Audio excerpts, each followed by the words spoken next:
नमस्कार दोस्तों, स्वागत है आपका एक्सप्लोर विद पार्वती पर। आज हम लेकर आए हैं एक और धमाकेदार वीडियो जिसमें हम बात करेंगे वेस्ट बंगाल के उन शानदार मेगा प्रोजेक्ट्स की जो इस राज्य का भविष्य बदलने वाले हैं।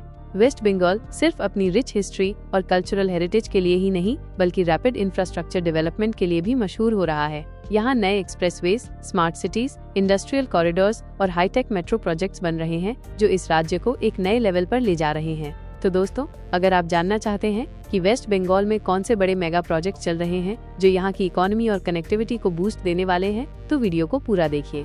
दोस्तों, इससे पहले भी हमने वेस्ट बंगाल के ऊपर वीडियो बनाए हैं और इस वीडियो में हम उन प्रोजेक्ट्स को कवर नहीं करेंगे। अगर आप लोगों को उस वीडियो को देखना है तो नीचे दिए गए लिंक पर क्लिक करके देख सकते हैं। तो चलिए बिना किसी देरी के शुरू करते हैं आज का सफर बंगाल के विकास की तरफ। तो हमारे इस लिस्ट पर नंबर 10 पर आता है खड़गपुर बर्धमान मोरेग्राम एक्सप्रेसवे। खड़गपुर बर्धमान मोरेग्राम एक्सप्रेसवे जो पश्चिम बंगाल के इंफ्रास्ट्रक्चर को बदलने जा रहा है। खड़गपुर बर्धमान मोरेग्राम एक्सप्रेसवे पश्चिम बंगाल में 231 किलोमीटर लंबा एक ग्रीनफील्ड एक्सप्रेसवे है। यह महत्वाकांक्षी परियोजना खड़गपुर सिलीगुड़ी आर्थिक गलियारे का हिस्सा है जिसका उद्देश्य क्षेत्र में बेहतर कनेक्टिविटी प्रदान करना और यातायात जाम को कम करना है। यह एक्सप्रेसवे राष्ट्रीय राजमार्ग 16 NH16 पर खड़गपुर से शुरू होकर मोरेग्राम NH34 और NH60 जंक्शन तक जाएगा, जिससे राज्य के विभिन्न हिस्सों में यात्रा करना और भी आसान हो जाएगा।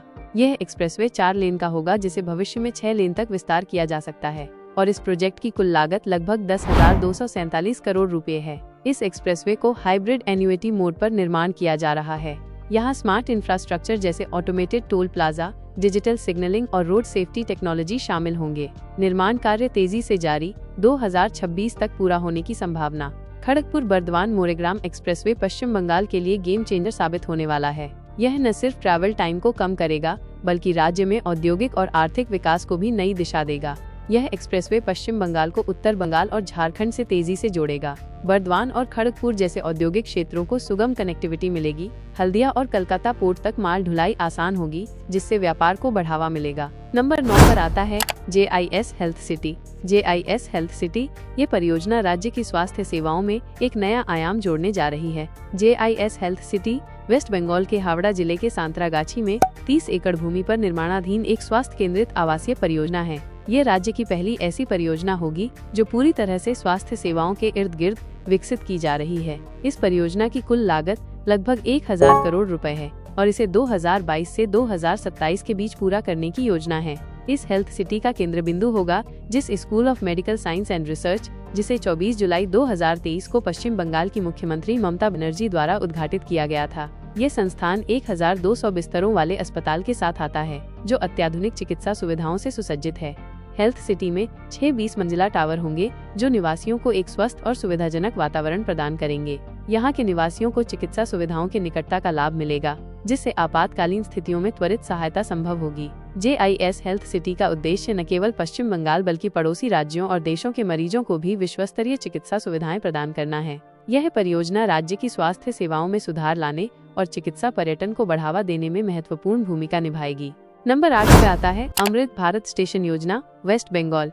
रेलवे देश की जीवन रेखा है। भारत सरकार अमृत भारत स्टेशन योजना के तहत देश भर में 508 रेलवे स्टेशनों का कायाकल्प कर रहे हैं और इस योजना के तहत पश्चिम बंगाल के 37 रेलवे स्टेशनों को अपग्रेड किया जा रहा है जिसमें Sealdah, Barrackpore, Asansol junction, Bardhaman, Bolpur Shanti Niketan, Rampurhat junction, Jalpaiguri, Malda town, new Jalpaiguri, new Alipurduar, Krishnanagar, Tarakeswar, Kamakhyaguri जैसे प्रमुख स्टेशन शामिल हैं। इस योजना के तहत केंद्र सरकार 1500 करोड़ से ज्यादा का निवेश कर रहे हैं जिससे इन स्टेशनों को मॉडर्न और स्मार्ट रेलवे हब में बदला जाएगा। इससे यात्रियों को बेहतर सुविधाएं और आधुनिक इंफ्रास्ट्रक्चर मिलेगा। स्टेशन पर ultra modern waiting lounge, high speed wifi, food court, lift और एक्सलेटर जैसी सुविधाएं मिलेगी। साथ ही इन स्टेशनों को ग्रीन एनर्जी और स्मार्ट तकनीक से भी लैस किया जाएगा जिससे ये सस्टेनेबल और इको फ्रेंडली बनेंगे। स्टेशन पर मल्टी लेवल पार्किंग, बेहतर यात्री सर्कुलेशन से ट्रैफिक मैनेजमेंट सुधरेगा। बेहतर रेलवे इंफ्रास्ट्रक्चर से दार्जिलिंग, सुंदरबन, शांति निकेतन,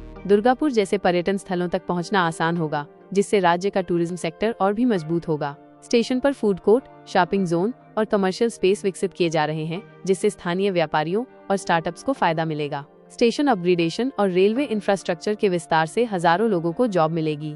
नंबर 7 पे आता है पंचदीप टावर। पंचदीप टावर पश्चिम बंगाल के हावड़ा जिले के बेलिलियस पार्क में स्थित एक प्रमुख परियोजना है। यह टॉवर 400 फीट ऊंचा है, जो दिल्ली के कुतुब मीनार 240 फीट और कोलकाता के शहीद मीनार 157 फीट से भी ऊंचा है। टॉवर में 4 अलग अलग स्तरों पर 4 अवलोकन डेक हैं, जहां से पर्यटक हावड़ा और कोलकाता का मनोरम दृश्य देख सकते हैं। टॉवर के शीर्ष पर एक शानदार होटल भी प्रस्तावित है, जिसमें लग्जरी स्वीट्स, एग्जीक्यूटिव रूम्स और सिंगल रूम शामिल होंगे। इसके अलावा एक बड़ा बैंक्वेट हॉल होगा, जिसमें लगभग 1000 मेहमानों के लिए जगह होगी और 500 कारों के लिए पार्किंग सुविधा उपलब्ध होगी। पंचदीप टॉवर के निर्माण का कार्य लगभग पूरा हो चुका है और इसके जल्द ही उद्घाटन की उम्मीद है। ये टॉवर न केवल हावड़ा बल्कि पूरे पश्चिम बंगाल के लिए एक प्रमुख पर्यटन आकर्षण बनने की क्षमता रखता है, जो क्षेत्र के आर्थिक और सामाजिक विकास में योगदान देगा। नंबर 6 पर आता है हल्दिया रक्सौल एक्सप्रेसवे। हल्दिया रक्सौल एक्सप्रेसवे ये सिर्फ एक हाईवे नहीं, बल्कि भारत के पूर्वी हिस्से की कनेक्टिविटी को पूरी तरह बदलने वाला प्रोजेक्ट है। हल्दिया रक्सौल एक्सप्रेसवे भारतमाला परियोजना के तहत बन रहा एक 4 लेन का ग्रीनफील्ड एक्सप्रेसवे है, जो पश्चिम बंगाल के हल्दिया पोर्ट से बिहार के रक्सौल बॉर्डर तक जाएगा। इसकी कुल लंबाई करीब 650 किलोमीटर होगी और ये पश्चिम बंगाल, झारखंड और बिहार से होकर गुजरेगा। यह एक्सप्रेसवे पश्चिम बंगाल के हल्दिया से शुरू होकर कोलकाता, धनबाद, गया, पटना और मुजफ्फरपुर को पार करता हुआ रक्सौल बिहार तक जाएगा। यह कई महत्वपूर्ण नेशनल और स्टेट हाईवे से जुड़ेगा, जिससे इसके इम्पैक्ट को और बढ़ावा मिलेगा।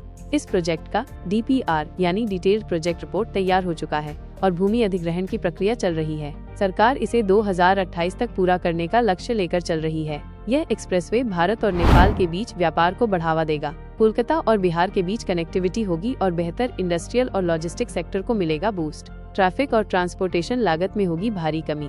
हल्दिया रक्सौल एक्सप्रेसवे सिर्फ एक सड़क नहीं, बल्कि एक ऐसा इंफ्रास्ट्रक्चर प्रोजेक्ट है जो पूर्वी भारत की अर्थव्यवस्था में क्रांतिकारी बदलाव लाने वाला है। क्या आपको लगता है कि यह एक्सप्रेसवे बिहार और पश्चिम बंगाल के विकास में अहम भूमिका निभाएगा? कमेंट में अपनी राय जरूर बताइए। दोस्तों, नंबर 5 को जानने से पहले यदि आप लोगों को हमारे वीडियो पसंद आते हैं तो हमारे वीडियो को लाइक और शेयर करना न भूलें, क्योंकि हमें काफी मेहनत लगते हैं। ऐसे इन्फॉर्मेटिव वीडियो बनाने में आपके सपोर्ट हमें काफी मोटिवेट करते हैं और ऐसे ही इन्फॉर्मेशन वीडियो पाने के लिए हमारे चैनल एक्सप्लोर विद पार्वती को सब्सक्राइब जरूर करें। नंबर 5 पे आता है Sevoke elevated corridor. Sevoke cantonment से सेवोक बाजार तक बनने वाला है एलिवेटेड कॉरिडोर, जो उत्तर बंगाल के इंफ्रास्ट्रक्चर में एक बड़ा बदलाव लाने जा रहा है। यह परियोजना नेशनल हाईवे 10 यानी NH10 अपग्रेडेशन का हिस्सा है। इसकी लंबाई 14 किलोमीटर होगी और ये 4 लेन का होगा। इसे 1400 करोड़ की लागत से तैयार किया जा रहा है। इसे 2028 तक पूरा करने का लक्ष्य रखा गया है। इसका मुख्य उद्देश्य सेवोक रेलवे लेवल क्रॉसिंग पर लगने वाले ट्रैफिक जाम को खत्म करना और यात्रा को तेज और सुगम बनाना है। इससे सिलीगुड़ी से सिक्किम, दार्जिलिंग और कालिम्पोंग जाने वाली गाड़ियों को बिना किसी रुकावट के तेज और सुगम यात्रा मिलेगी। यह परियोजना न सिर्फ सड़क परिवहन को बेहतर बनाएगी, बल्कि इस क्षेत्र के पर्यटन और स्थानीय अर्थव्यवस्था में भी जबरदस्त वृद्धि करेगी। सेवोक एलिवेटेड कॉरिडोर सिर्फ एक सड़क परियोजना नहीं, बल्कि उत्तर बंगाल और सिक्किम की कनेक्टिविटी को मजबूत बनाने वाला एक मल्टी इम्पैक्ट इंफ्रास्ट्रक्चर प्रोजेक्ट है। यह न केवल यात्रियों के सफर को आसान बनाएगा, बल्कि पर्यटन और व्यापार को भी नई ऊंचाइयों तक ले जाएगा। नंबर 4 पर आता है गोरखपुर सिलीगुड़ी एक्सप्रेसवे। गोरखपुर सिलीगुड़ी एक्सप्रेसवे भारत के उत्तर प्रदेश, बिहार और पश्चिम बंगाल राज्यों को जोड़ने वाला एक प्रस्तावित 519 किलोमीटर लंबा 4 lane access controlled greenfield expressway है, जिसे फ्यूचर में 6 लेन तक विस्तार किया जाएगा। ये परियोजना भारतमाला परियोजना का हिस्सा है। इसके लिए लगभग 32,000 करोड़ रुपया इन्वेस्ट किया जाएगा। इस प्रोजेक्ट का उद्देश्य क्षेत्र में कनेक्टिविटी में सुधार और यातायात भीड़ को कम करना है। यह एक्सप्रेसवे भारत नेपाल सीमा के करीब से गुजरेगा, जिससे यह रणनीतिक दृष्टिकोण से महत्वपूर्ण है और नेपाल को भी लाभान्वित करेगा। भविष्य में इसे असम की राजधानी गुवाहाटी तक बढ़ाने की योजना है। इस परियोजना के पूरा होने से पूर्वी और उत्तर पूर्वी भारत के साथ साथ नेपाल में भी आर्थिक और सामाजिक विकास को बढ़ावा मिलेगा। नंबर 3 पर आता है जंगल सुंदरी कर्मनगरी। जंगल सुंदरी कर्मनगरी पश्चिम बंगाल के पुरुलिया जिले के रघुनाथपुर में स्थित एक औद्योगिक परिसर और टाउनशिप है। इसकी स्थापना पश्चिम बंगाल औद्योगिक विकास निगम WBIDC और राष्ट्रीय औद्योगिक गलियारा विकास और कार्यान्वयन ट्रस्ट NICDIT द्वारा की गई है। ये जंगल महल क्षेत्र में स्थित है और 2843 एकड़ के क्षेत्र में फैला हुआ है। ये औद्योगिक शहर स्टील और सीमेंट उत्पादन के लिए जाना जाता है। जंगल सुंदरी कर्मनगरी परियोजना में लगभग 72,000 करोड़ के निवेश की उम्मीद है। इस परियोजना के बुनियादी ढांचे के विकास के लिए 1,144 करोड़ का उपयोग किया गया है। इस औद्योगिक शहर का लक्ष्य 1.5 लाख लोगों को रोजगार प्रदान करना है। Rashmi steel, Shyam steel, captain steel और माइथॉन अलॉयज जैसी प्रमुख कंपनियां इस परियोजना में शामिल हैं। इस क्षेत्र में स्टील कारखाने स्थापित किए जा रहे हैं, जो स्थानीय लोगों के लिए रोजगार के अवसर पैदा करेंगे। नंबर 2 पे आता है Kolkata Bangkok highway. Kolkata Bangkok highway project. ये प्रोजेक्ट न सिर्फ भारत और थाईलैंड के बीच कनेक्टिविटी को मजबूत करेगा, बल्कि पूरे दक्षिण एशिया के व्यापार और पर्यटन में क्रांतिकारी बदलाव लाने वाला है। कोलकाता बैंकॉक हाईवे को ट्राइलैटरल भी कहा जाता है, क्योंकि ये 3 देशों को जोड़ता है। ये हाईवे 2800 किलोमीटर लंबा होगा और इसे बिम्स्टेक द्वारा बनाया जा रहा है। ये हाईवे इंडिया के कोलकाता से शुरू होकर वाया म्यांमार होते हुए थाईलैंड की राजधानी बैंकॉक तक जाएगी। इसका लॉन्गेस्ट स्ट्रेच भारत में होगा, जबकि शॉर्टेस्ट स्ट्रेच थाईलैंड में होगा। इस प्रोजेक्ट को 2002 में प्रपोज किया गया था और इसे 2027 तक पूरी तरह ऑपरेशनल करने का लक्ष्य रखा गया है। ये हाईवे सिर्फ एक सड़क नहीं, बल्कि भारत और दक्षिण पूर्व एशियाई देशों के बीच एक नया व्यापारिक और सांस्कृतिक सेतु है। ये हमारी कनेक्टिविटी को बढ़ाने के साथ साथ टूरिज्म को भी नई ऊंचाइयों तक ले जाएगा। और नंबर 1 पे आता है Tajpur deep sea port. Tajpur deep sea port project Paschim Bangal का पहला डीप सी पोर्ट होने वाला है। यह एक आधुनिक और उच्च स्तरीय बंदरगाह होगा। इस प्रोजेक्ट से न सिर्फ राज्य को फायदा होगा, बल्कि ये पूरे पूर्वी भारत के व्यापार को भी एक नई दिशा देगा।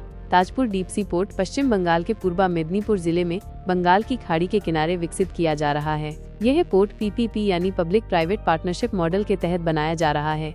इस पोर्ट की गहराई 18 मीटर होगा, जिससे बड़े बड़े कंटेनर जहाज आसानी से आ जा सकेंगे। इस पोर्ट की सालाना 100 मिलियन टन कार्गो हैंडलिंग की क्षमता होगी। यह port container cargo, bulk cargo, liquid cargo और LNG टर्मिनल को संभालने के लिए डिजाइन किया गया है। यह पोर्ट कोलकाता, हल्दिया, झारसुगुड़ा, रांची, पटना और उत्तर पूर्वी भारत से सीधे जुड़ा होगा। राष्ट्रीय राजमार्ग NH 1126 से इसे कनेक्ट किया जाएगा। रेलवे कनेक्टिविटी के लिए कलकत्ता खड़गपुर भद्रक रेलवे लाइन से जोड़ा जाएगा। इनलैंड वाटरवे, नेशनल वाटरवे 1 और 2 से भी इसे कनेक्ट किया जाएगा, जिससे माल की ढुलाई और भी आसान हो जाएगी।